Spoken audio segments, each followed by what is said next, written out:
राजस्थान के एक छोटे से कस्बे में जीवन का केंद्र वहां का बाजार था। मिट्टी से बने घरों के बीच एकमात्र जगह जहां थोड़ी रौनक थी।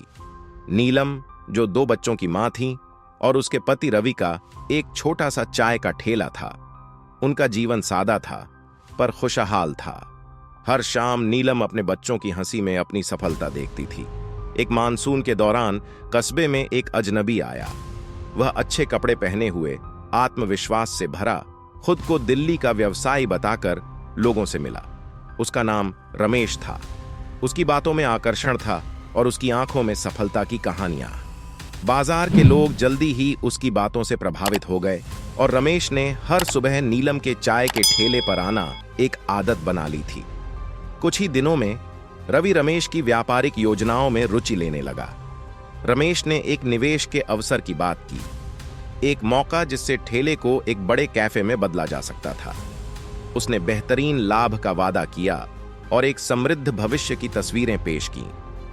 रवि, जो अपने बच्चों का बेहतर भविष्य चाहता था, उसकी बातों से प्रभावित होकर सहमत हो गया। दोनों ने अपनी जमा पूंजी का बड़ा हिस्सा रमेश को दे दिया, यह सोचकर कि कुछ महीनों में उन्हें अच्छे रिटर्न मिलेंगे। लेकिन कुछ हफ्तों बाद रमेश गायब हो गया। न कोई फोन, न कोई खबर और न ही किसी लाभ का अता पता। दिन हफ्तों में बदल गए और रवि की उम्मीद घबराहट में बदलने लगी। उसने रमेश से संपर्क करने की हर मुमकिन कोशिश की, लेकिन पता चला कि सब कुछ फर्जी था। सच का एहसास होते ही रवि और नीलम का दिल टूट गया। उन्होंने गलत इंसान पर भरोसा किया था और उनकी सारी जमा पूंजी खत्म हो चुकी थी। इस नुकसान का बोझ रवि के दिल पर भारी पड़ने लगा। वह चुपचाप रहने लगा। उसकी हंसी गायब हो गई और नीलम से बात करना भी कम कर दिया। उनके बच्चे इस बदलाव को महसूस कर रहे थे, लेकिन वो इतने छोटे थे कि कुछ समझ नहीं सके। धीरे धीरे रवि ने रातें अकेले बितानी शुरू कर दी। खुद को असफल मानते हुए अपनी ही नजरों में खुद को एक अपराधी मान लिया। एक रात जब नीलम ठेला बंद कर रही थी, तो रमेश का एक पुराना दोस्त वहां से गुजरा। रमेश का नाम सुनते ही नीलम चौंक गई और उसने उससे रमेश के बारे में पूछा। उस आदमी ने बताया कि रमेश के खिलाफ धोखाधड़ी के कई मामले थे और उसने पहले भी कई शहरों में इसी तरह मासूम लोगों को ठगा था। नीलम का दिल बैठ गया। उसे न्याय की उम्मीद थी, लेकिन वह रवि की सेहत को लेकर चिंतित थी, जो इस बोझ के नीचे बुरी तरह दब चुका था। उसने रवि से रमेश को भूलने की विनती की, लेकिन रवि ने उसे दिल से नहीं निकाला। वह हर दिन रमेश के बारे में सोचता, उसे ढूंढने और अपना पैसा वापस पाने के जुनून में डूबा रहता। कुछ महीनों बाद रवि को पता चला कि रमेश एक पास के शहर में है।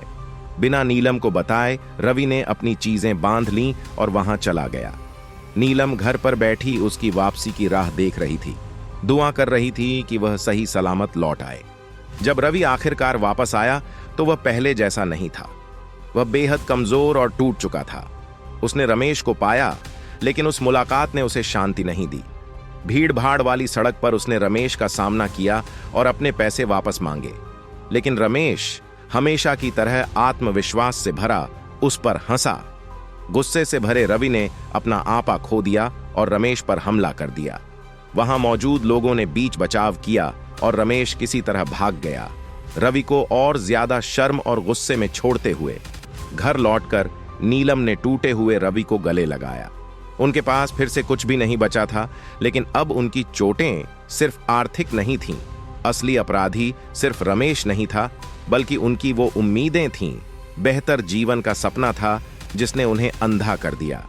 रमेश की धोखाधड़ी ने उन्हें चोट पहुंचाई थी, पर उनके अपने सपनों ने उन्हें इस धोखे का शिकार बनाया था।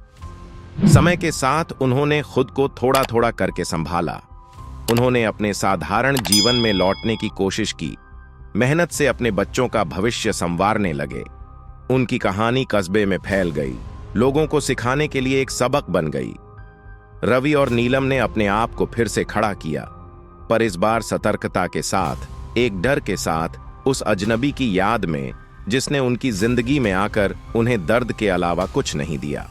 अगर अभी तक मेरे चैनल को सब्सक्राइब नहीं किया है तो प्लीज कर लीजिए और इस वीडियो को लाइक और शेयर करना मत भूलिए।